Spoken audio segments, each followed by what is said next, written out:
Today, we are diving deep into Carmelite spirituality.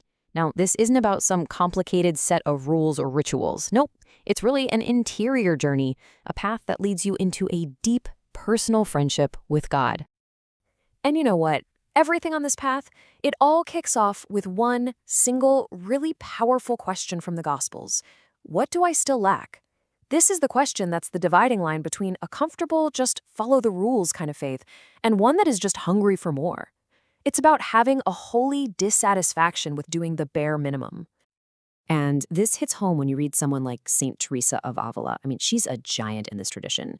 For years, she saw herself as just an average Christian, but she had this nagging feeling that she was holding something back. That question, what do I still lack?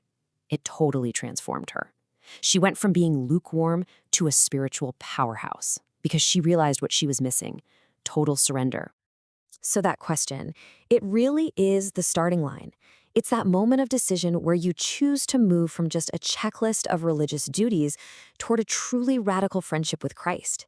And here's the thing, it's not a one and done kind of question. It's something you ask yourself every day: where am I still holding back? Of course, you probably remember where this question comes from, right? It's from the story of the rich young man in the gospel. Here's a guy who followed all the rules, he did everything right on paper. But when Jesus asked him to take that one extra step to sell all his stuff, he just couldn't. He walked away sad. And that story, right there, introduces this critical Carmelite idea of detachment. So this leads us down a path that's, let's be honest, a little challenging, but absolutely necessary. The path of letting go. St. John of the Cross, another key Carmelite figure, he teaches that just having good intentions isn't enough. We have to be willing to actually release our grip on anything and everything that's standing between us and God. And when Carmelites talk about possessions, they mean way more than just money or your stuff. They're talking about our pride, our reputation, our obsession with being comfortable, our need to always be in control. It can even be our attachment to feeling good when we pray. It's basically anything we cling to that isn't God himself. St. John of the Cross actually breaks down this process of letting go into what he calls the dark nights. First, you've got the dark night of the senses. This is when God kind of weans us off the warm and fuzzy feelings we might get from prayer. Why? So we learn to love him for who he is, not for the spiritual high. Then there's the dark night of the spirit, which goes way deeper. It purifies those hidden things like spiritual pride. Yeah, it's tough, but it's what sets us free for real union with God. So here's a really crucial point. This whole journey, it is not a self-improvement project. You can't just grit your teeth and make yourself holy through sheer willpower. The Carmelite path is all about divine transformation. It's about what God's grace does in us, not about what we do for ourselves. To really get this, Carmelites use this powerful analogy. I want you to imagine our soul is like a cold, hard iron rod. On its own, it's just cold, lifeless, kind of useless. That's us when we're just relying on our own strength. Okay, so you've got this cold iron rod. Now, what happens when you plunge that rod into a blazing fire? Well, that fire represents God's grace, which we immerse ourselves in through prayer and the sacraments.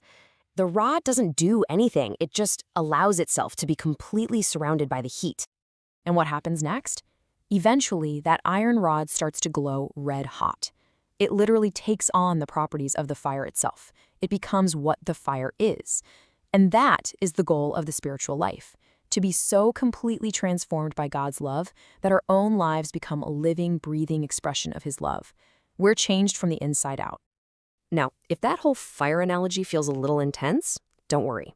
St. Therese of Lisieux gives us this beautiful, practical way to live this out. She called it her little way. She knew she was way too small and weak to climb some huge staircase to holiness all by herself. So she said she'd find an elevator, and for her, that elevator was the arms of Jesus, his grace. Her weakness wasn't a bug, it was a feature. It was the perfect condition for God's power to really shine. All right, so this path of surrender, it requires some fierce honesty. The Carmelite tradition is really clear about three major internal roadblocks, these three inner enemies that are actively trying to stop our growth and keep us from truly letting go. So what are they? They are self-justification, self-reliance, and self-condemnation. And honestly, just being able to name them is half the battle. So let's break each one down. First up, self-justification. This is that little voice in your head that when asked, "What do I still lack?" quickly answers, nothing. It's the voice that says, "I'm doing fine. I'm a good person." St. Teresa actually called this false humility, and she saw it as just a cover for spiritual laziness, a refusal to believe that God's grace can actually make us into saints.